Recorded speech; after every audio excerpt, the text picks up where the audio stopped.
I was body positive then, and I'm body positive now, but it's not my job to validate how people feel about their bodies. I feel bad that it's made anyone feel horrible about themselves, but that's not my job. That's what Adele had to say on some of her fans' negative reaction to her weight loss. Good, she should say this, and she's completely right. Like, it doesn't mean she's happy that it makes you feel bad about yourself, but what are you suggesting? Oh, Adele should have never lost weight, even if it made her happy. It just doesn't make sense. What's going on, Moderchos? It's your boy Long Nail, back again with another new video. And in today's video, we're going over the hot posts from r/FatLogic. Let's get into it. My doctor just told me I was borderline overweight and to eat more vegetables. So while we're looking out for each other, I told her hair is dry and brittle and to use a moisturizing conditioner. Yeah, totally the exact same thing. You know, your doctor's definitely out here trying to roast you and not trying to, I don't know, make you live longer. I don't get it.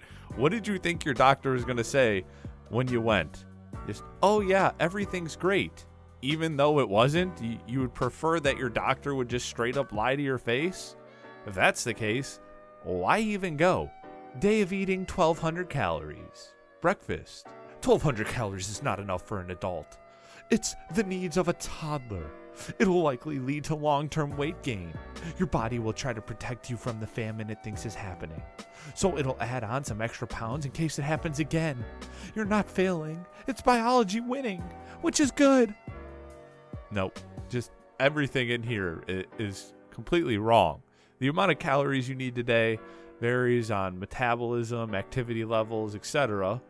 1,200 calories could be enough for a sedentary small adult, or it could be way too little for an active, larger adult. I mean, if you're 300 pounds and you started eating 1,200 calories, you would lose weight like crazy. Because even the most basic things like walking or standing up get your heart rate up and burn lots of calories. So that varies highly.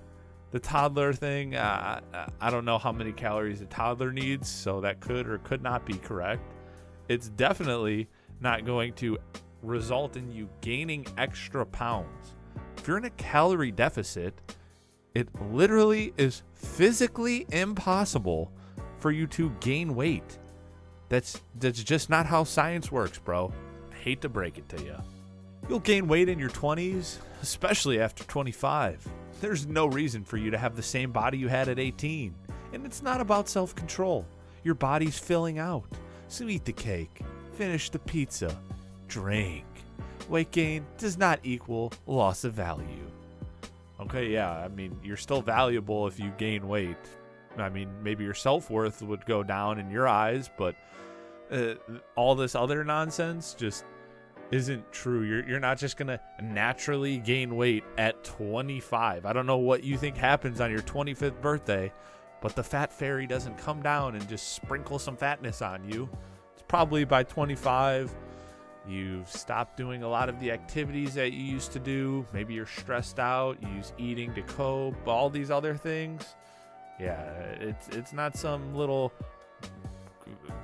magic thing that accidentally happened. It happened because choices you made.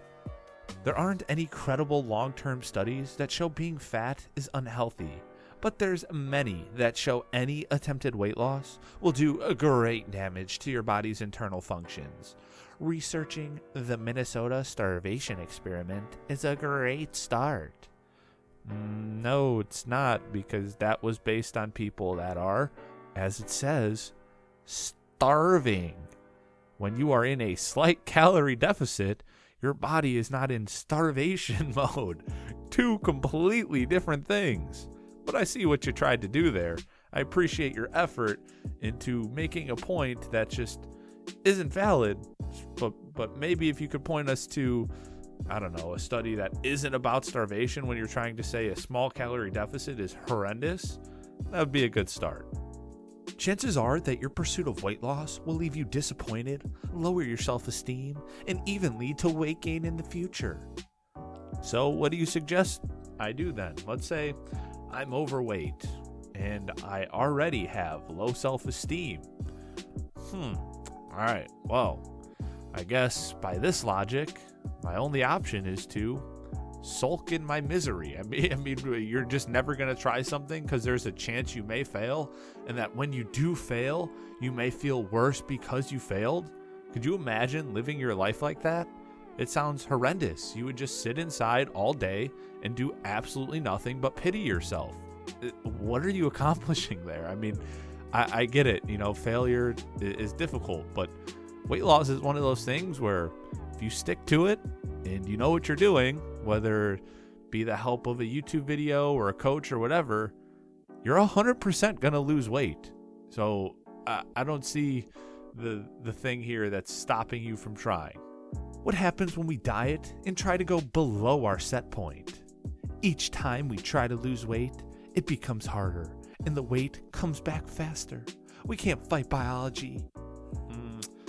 Again, just some more nonsense. This whole set point weight loss, it's just not real.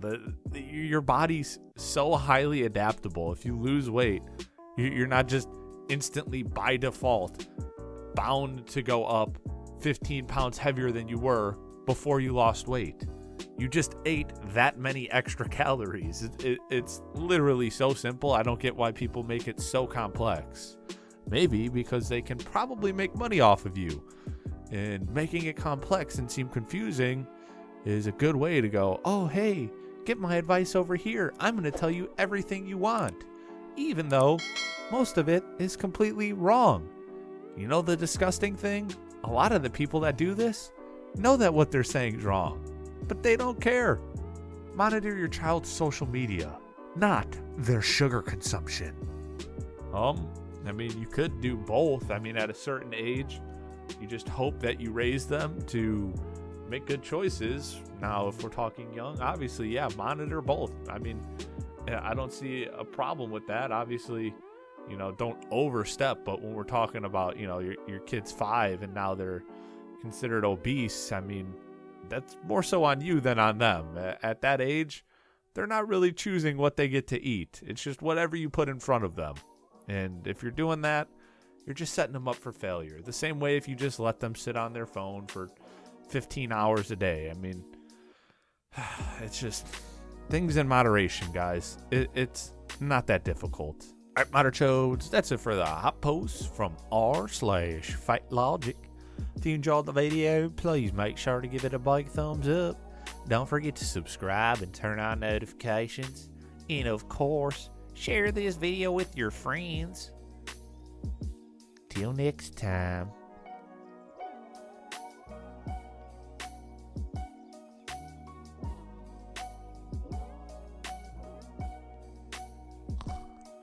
Peace.